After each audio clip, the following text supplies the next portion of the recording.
Hello नमस्कार। NCERT ज्ञान-गंगा के YouTube channel पर आपका स्वागत है। आज की क्लास में हम दो चर वाले रैखिक समीकरण युग्म की हल करने की बीजगणितीय विधि के बारे में चर्चा करेंगे। इससे पहले हमने ग्राफीय विधि के बारे में पढ़ा था और उससे किस प्रकार ग्राफीय हल निकालते हैं, यानी प्रश्नों को किस प्रकार से हल किया जाता है, ये हमने समझा था और हमने 3.1 का क्वेश्चन भी किया था। तो चलिए देखते हैं आज हम बीजगणितीय विधि। देखिए, बीजगणितीय विधि 3 है जो आपको पढ़ना है। पहला है प्रतिस्थापन विधि, प्रतिस्थापन विधि। दूसरा है विलोपन विधि, विलोपन विधि। और जो तीसरा है वह है वज्र गुणन विधि, वज्र गुणन विधि।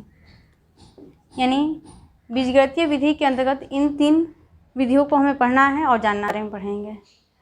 चलिए देखते हैं प्रतिस्थापन विधि है क्या और इससे किस प्रकार समस्याओं को हल करते हैं।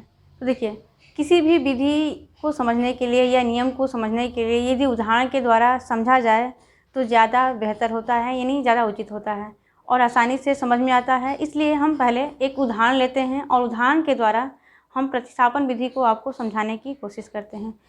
तो देखिए, कोई सा भी उदाहरण लेते हैं, एक छोटा सा उदाहरण के द्वारा हम आपको समझाने की कोशिश करेंगे। मान लीजिए कि कोई दो संख्याएं और दो संख्याओं का योगफल 14 और अंतर 4 है। ये हमारा एक उदाहरण हो गया। दो संख्याओं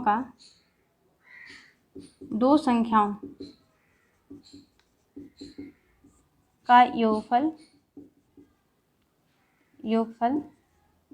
14 तथा अंतर 4 है। तो संख्याएं ज्ञात कीजिए, संख्याएं ज्ञात कीजिए। यानी कोई दो संख्याएं हैं, उनका योगफल दिया है और अंतर दिया है और इससे हमें क्या निकालना है, दोनों संख्याओं का मान निकालना है। तो देखिए, यहाँ पे एक उदाहरण है, उदाहरण के द्वारा हम इसे समझने की कोशिश करते हैं। इसमें दो कंडीशन दिए हैं, एक योगफल दिया है, दूसरा अंतर दिया है। अब इसे हल कैसे करते हैं, देखिए, इसको हल करने के लिए हम अलग अलग संख्याओं को मान लेते हैं कि मान लीजिए कि पहली संख्या x और दूसरी y है। माना पहली संख्या x तथा दूसरी संख्या y है, दूसरी संख्या y है। अब प्रश्न में जिस प्रकार से कहा है हम उसी प्रकार से चलेंगे और समस्या को हल करेंगे। देखिए, प्रश्न में कहा गया है कि योगफल कितना है, 14 है। तो प्रथम दशा में जो पहली दशा है उसमें क्या है, दो संख्याएं हैं तो दोनों संख्याओं का योगफल कहा है। योगफल मतलब जोड़ना। इन दोनों संख्याओं को यदि हम जोड़ देते हैं तो हो जाता है 14 के बराबर। इससे हमें एक समीकरण प्राप्त हुआ जो रैखिक समीकरण है। देखिए, अब जो दूसरा कंडीशन है इसमें क्या है, दो संख्याएं हैं, दोनों संख्याओं का अंतर कितना है, 4 है। ये हमें दूसरा समीकरण प्राप्त हो गया।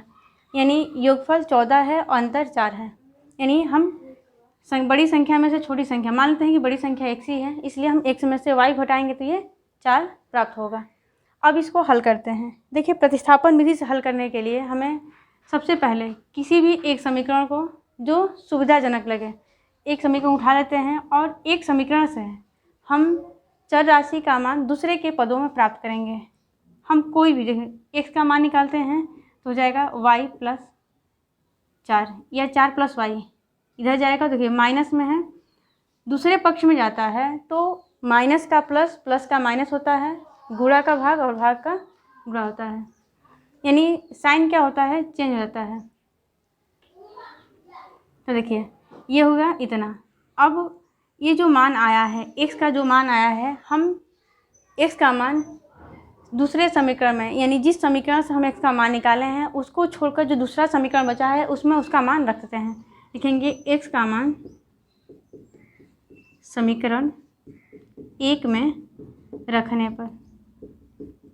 पर देखिए, हम समीकरण 2 में नहीं रखेंगे क्योंकि हम 2 से ही x का मान निकाले हैं, इसलिए इसको छोड़कर हम जो दूसरा समीकरण बचा है, यानी पहला समीकरण बचा है, उसमें हम रख देते हैं। रखने पर या प्रतिस्थापित करने पर, रखने पर या प्रतिस्थापित करने पर। प्रतिस्थापित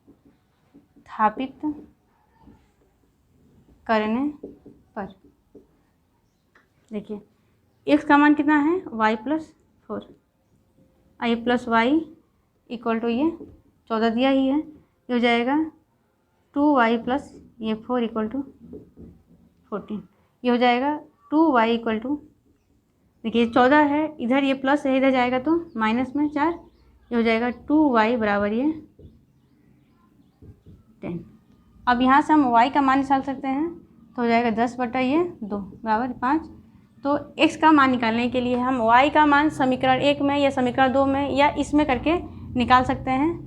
तो हो जाएगा x इक्वल टू y का मान 5 और ये 4 यहाँ पर रख दे देंगे तो ये हो जाएगा 9। यानी इस तरह से हम x और y के मान निकाल लिए। अब ये कैसे समझ में आया कि प्रतिस्थापन विधि से हमने हल किया, तो देखिए एक चर राशि का मान दूसरे के पदों में प्राप्त करके हम यदि उसको प्रतिस्थापित कर दें यानी दूसरे वाले समीकरण में रख कर मान निकालते हैं, तो इसी वजह से इसको प्रतिस्थापन विधि बोला जाता है। यानी इसका मान प्रतिस्थापित करना ही प्रतिस्थापन है। यानी यहाँ पर हम क्या किया, x का मान दूसरे यानी पहले समीकरण में हमने प्रतिस्थापित कर दिया, इसलिए इस विधि को यानी इस प्रक्रिया को करने की विधि को हम प्रतिस्थापन विधि बोलते हैं। उम्मीद करती हूँ कि आपको ये समझ में आया होगा। यदि आपको प्रतिस्थापन विधि समझ में आया होगा तो आप इसी प्रकार से जो भी क्वेश्चन है आप उसे कर सकते हैं। यानी 3.3 का जो भी प्रश्न है आप उसे आसानी से हल कर सकते हैं। यदि आपसे कोई प्रश्न रह जाता है, यदि ना समझ में आता हो तो आप उसे पूछ सकते हैं। तो आज के लिए इतना ही। अगले वीडियो में हम विलोपन विधि के बारे में चर्चा करेंगे। तो आज के लिए इतना ही, मिलेंगे अगले वीडियो में। तब तक के लिए नमस्कार। हमसे जुड़े रहने के लिए आपका बहुत बहुत धन्यवाद।